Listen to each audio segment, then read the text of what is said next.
So Abram left, as the Lord had told him, and Lot went with him.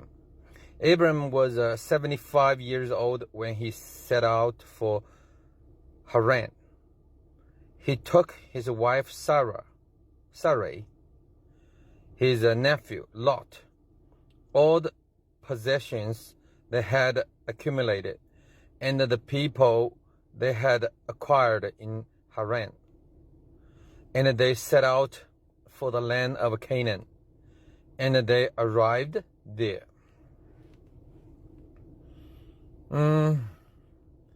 Firstly, I noticed the name Lot. It's a very interesting guy, okay? Because later Lot had kids with his daughters, right? That's after God destroyed the two cities. Then right here, I'm just like have a question. Firstly, why he want to go with his uncle? What is supposed Abram and his son, right? His son, his daughter, whatever, they're gonna go. Why Lot will go with him? Some explain, some like a church say, oh, because Lot also believe God's words, and he wants believe God's words, so he want to go with Abram. I think here, firstly, Lot has to leave, abandon his father's side, right? Because he is not Abram's son. He's Abram's nephew. So if Lot left his father, go with his uncle, well, it's okay. Go somewhere with your uncle, like an Asian time, it's possible. But like do such explore the new land, and it's kind of like you never know the result. Maybe some like a really bad ending. You never know, right? You need like some guts, encouragement. Also I think, well, the family will not care. Oh, go ahead, I don't care. Like you just one of my sperm. No, any male character that time, they are very important of the family. If they leave, they will bring part of the wealth from the family. So Lot's departure supposed to under the permission by his father also. I think this more fits like a more like an Asian time, like the mentality. You don't put the egg in one basket. That's Asian time. So I rather say Lot, he is a opportunist. He's seeking opportunity. He's catch the opportunity. Because think about it. If Abram found a new land, right, then he will have piece of it. So the minimum, he will become what? He will got a piece of land. His family will have extra land expanded, right? Secondly, if Abram's name became great, right, then as his nephew, the more younger, stronger, executive person, his name or his family name will become what? A little less than great, right? So if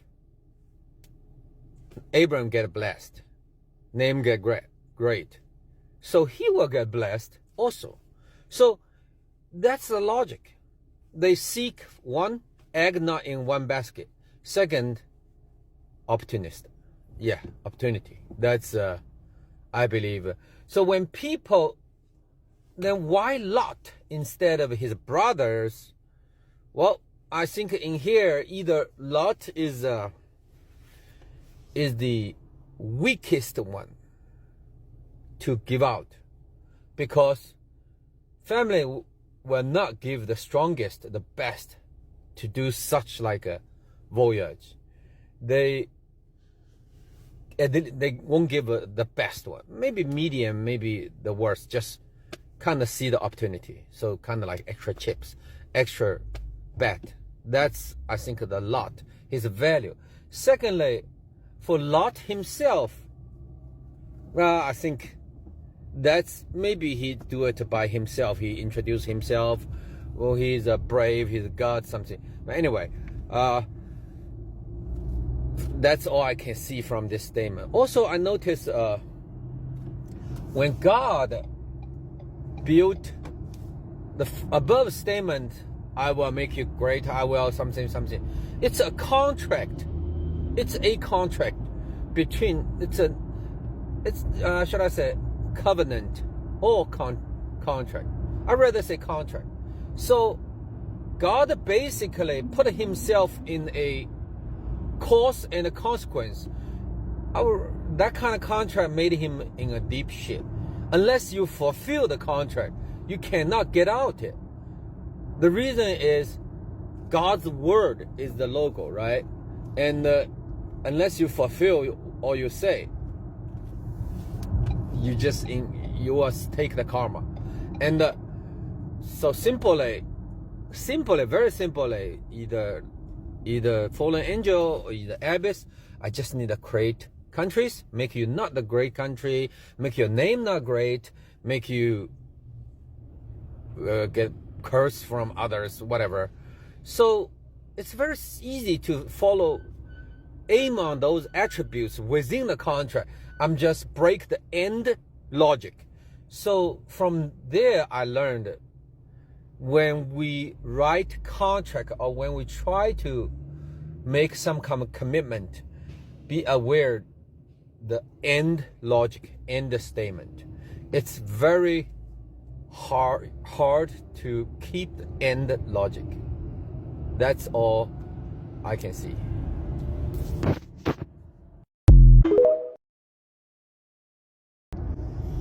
Also, that time when Abram, he's 75, he has no son, right? So whether he has daughter or not doesn't matter, because that time female doesn't count. So Abram has no offspring. Nobody can kind of inherit his name, everything. So back that time, he's a very weak person in the tribe. That's the ancient time, same thing. Like Noah start to understand why Noah was called blameless, because Noah, he's 50 years old, right? Then he get married, something. So that late age, you get married, you don't have kids. It's in the tribe you consider like either useless or harmless. I rather call them useless. But in the tribe, if you don't have an offspring to share, to take part of the tribe's property, then you have no threat. You have no threat to the tribe, right? You die. Then other people, if they have kids, they have 3-4 kids, they have more helper. They will take more, like bring more to the tribe. They were useless. They are useful. Also, even there are more arguments, but at least they make the tribe stronger. But for Noah, just himself, you are harmless, useless, no threat. So nobody say anything. So it's called blameless. Now I understand why they call Noah blameless. I think Abraham still same thing. He's a more like I would rather say it's not an important role in the tribe. And if he wants to go far away as a family, they need response his some action. At least the family need to give some support, right? If he success, family send a lot to inherit his name. So that moment, I think either Abraham kind of adopt Lot or half adopted Lot. So that kind of relationship, that's we can see the whole group of people, because he has all the slaves, all the workers, everybody set. So that's a total separation from the family, total separation.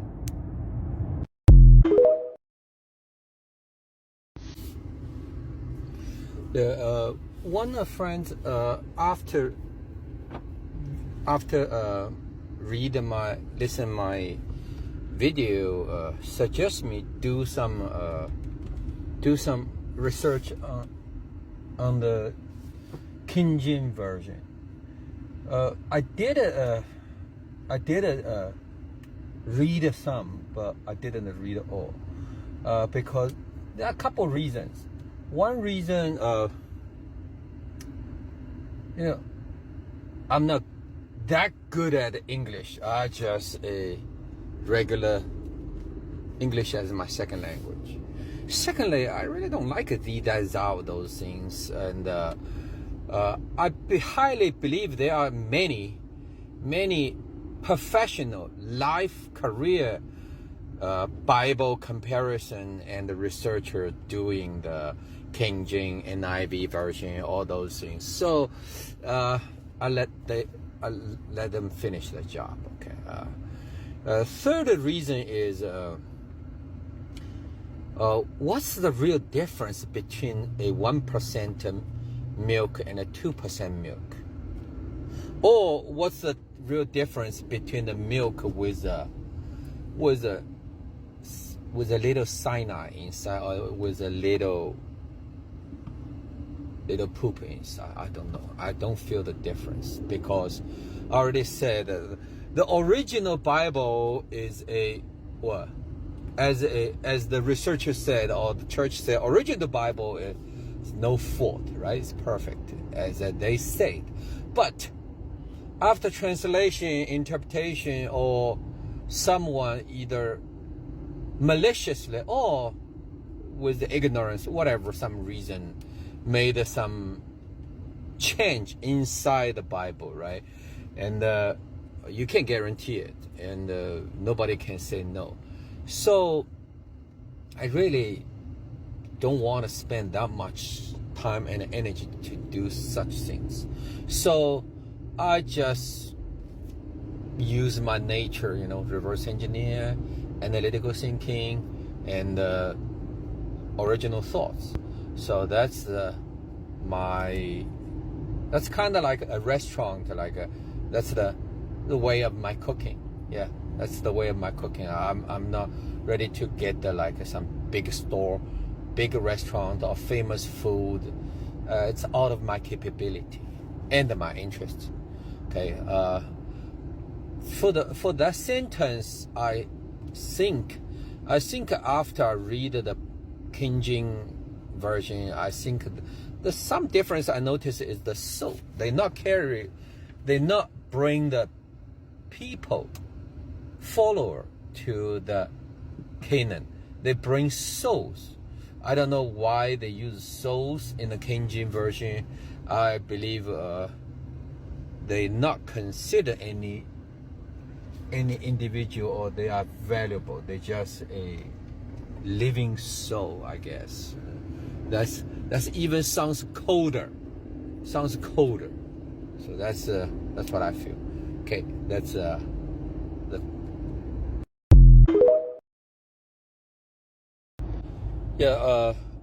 when I start to read God's statement, the way He talked to Abraham, and recall a lot of things in the Bible, I suddenly realize God actually He changed His strategy, or should I say, He lose the battle already. He failed within this game. Why? Think about it. First, right now, if right now someone or God tell you, hey, John, I'm gonna make your name great. I'm gonna make you a big country. Go somewhere and your descendant will be all over the ground, right? What do you think? No, I can't do it. Why? They have a nuke. I don't. Okay. Why? I don't have any support, you know. It's just like there is nothing. There are so many obstacles in front of it. So God totally changed his strategy. What did he say? Oh, go everywhere. Tell my name. And you know what? I give them eternal life. See, from the very far beginning, God gave Cain a castle. He gave Noah big group of people, gave them capability to build a big country, right? So very far beginning, all his blessing, all his goal, all he promised is to make the appointed person wealth, famous, strong, all those earth's value. We accepted the value. Our physical body, we can sense, we can touch, we can experience. Our emotional can accept the value. Those he made this circle. He will promise, he will bless to give. But you know what? Later in the Bible, I remember, I forgot which chapter, he talked about all the ground on the earth, all the power goes to Satan. So whatever people on the earth, maybe rich people, power people, whatever, so you can refer or indicate them, well, they were take power from, or they were blessed by the Satan, because Satan has the authority on the earth. Is that contradict? No, it's not contradict. Actually, indeed, he lose the battle in this whole between the earth, abyss, and the fallen angel. He lose the battle, so he needs find some way to regain his power. Earth already, because he made a contract, right? A big country and name great and all over. So it's so easy to break down his logic and statement, and Earth and fallen angel just made it easily just occupied. So his contract never will be fulfilled. Then what is he gonna do? So he has to make the second contract, or should I say use Jesus, or let's talk about later. Use Jesus, make a second contract, second covenant, and for this he promised a eternity. That's what I said at the very far beginning. Eternity is not equal to forever living. It's not equal to live forever. It's total different concept. And this concept actually harvest our soul. Not all souls, but harvest our soul. After purify, our soul will totally off the original domain, then goes make God stronger. So he kind of win the battle between earth or fallen angel. Also, another thing is, I don't know why people believe or wants eternity that bad, think about it. That time, Israel, they have nothing. Only they have is dirt. And their ego, their pride will not allow them to accept the failure. So all they want to do is find a solution, right? And that's what Jesus, he came out with some kind of concept called eternity. And only people, should I say, yes, at the very far beginning, only people, they have nothing to lose. I'm talking about they're poor, they are on the bottom of the class, they get beat up, they get bullied every day, and they have no hope. Only thing they will hope is find something somewhere, somebody lead them to rest their soul, because there is something still. You can't just give away, you know, because they are proud, their history, whatever, make them just highly believe they should have something better, right? That's the reason the internal life make them, wow, it's good. But because they have nothing to lose, most of it, not all of it. But think about it. If you have the internal life and you don't have your reference point anymore, you don't have your memory, because that's at the very far beginning. I already talked about those internal life. It's not like a forever living. You lost your reference points. You lost your emotional reference points, and you are not you. You are not you anymore. The person you loved, you hate, the things you want to go through, some you regret, all those things, not with you anymore. So all you have is a concept called you. So what's the point to have such life? That's my point. Internal God, first, he doesn't want you to live forever. He doesn't want you to be a part of it. And now he wants to, be part of it. No, it's wrong. He can't shoot his own foot, right? So the eternity is total different concept, and it's what should I say? It's a new, I'd rather call it just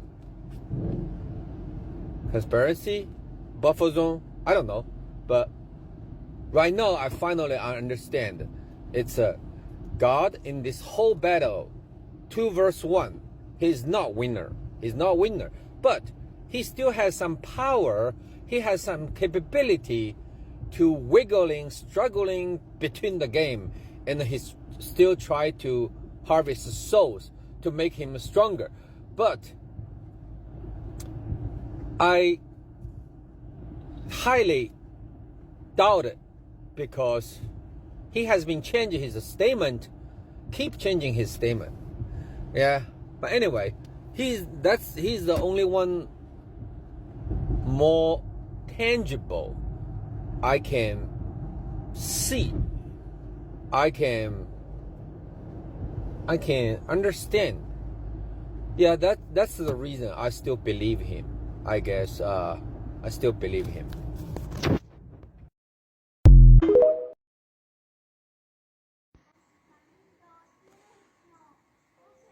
Abram traveled through the land as far as the site of the great tree of Moreh at the Sichem. At the time, the Canaanites were in the land. The Lord appeared to Abram and said, "To your offspring I will give this land." So he built an altar there to the Lord, who had appeared to him.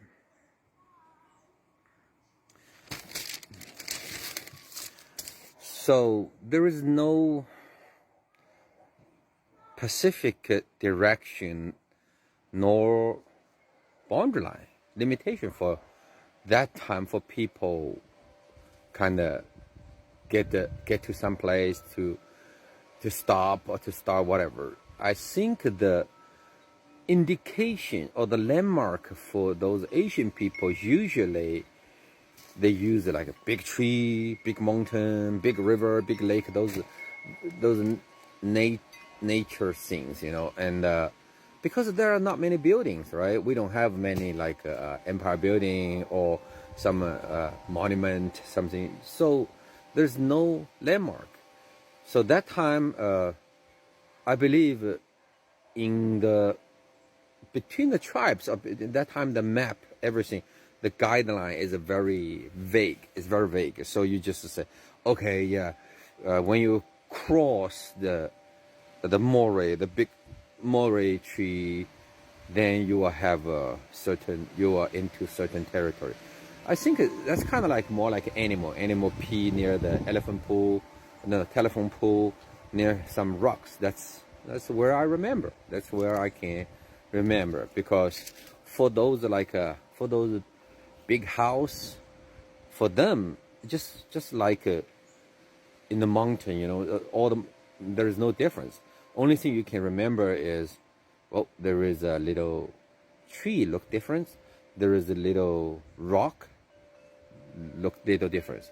So where Abram built the altar, I think ancient time people just put a couple rocks together, make it a nature structure that people will believe, okay, that's the place I remember, a memory, it's a landmark. So next time they put it on the map, Abram's altar. I believe that's the real situation. Yeah, also that time God appeared to him, because when Abram reached, I think that the moray tree is kind of like the boundary line for their mind, the tolerate level. Because if you keep going, you have if there is no midterm something indication or something show in front of you, your face or your hope, or all those things will fading. So that's our human nature. Everything will fade unless you need to keep boosting, give them some kind of hope or encouragement. At this moment, I believe a lot of doubts generates within Abram and his group. People already exhausted. So at this moment, just God appeared. He got the timing right. So okay, stop right there. That's the boundary line. Okay, that's I understand.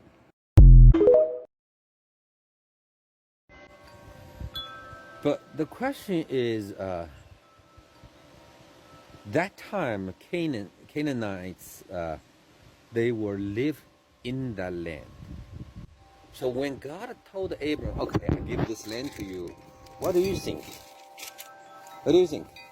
Oh, that's the land God gave to me. Then Canaanites said, oh, no, that's the land my God gave to me. Well, that's fine. So nothing really, God's land or nor God's land. It's just who has a big fist, who survived. That's my land. That's, I believe, ultimately, that's the solution. So those are like also another thing I think about is Abraham, before he entered the Canaan land, does he knew all of that, or he prepared for that? Possible, because Canaan land, people were living in there. Doesn't matter more or less, but they need to prepare to fight. They need to prepare to kill, right? That's the reality. So I think at this moment, because Abraham is 75, so he is not suitable to be a fighting leader. So Rod should be the leader. So now I kind of understand Rod is not the best of he's the strongest, but at least Rod is fit to be a young and fit to be a military leader, aside Abram. and leading certain amount of people to kill. Also, in the King James version said they brought souls, and the NIV says like they bring peoples, right? People's wisdom. So peoples you recognize there as a individual. Soul is you just bring. From my understanding, is more like disposable, because soul you die, you live. So some living things. And I think probably that's the Bible try to tell. Actually, they bring some disposable, some killer, some soldier, some disposable amount of people into the land, ready to fight. And when they reach the Moreh, the tree, the big oak tree, God just shows, say, okay, you can start from here, then start to kill whatever, try to occupy what you can do. And that's my understanding.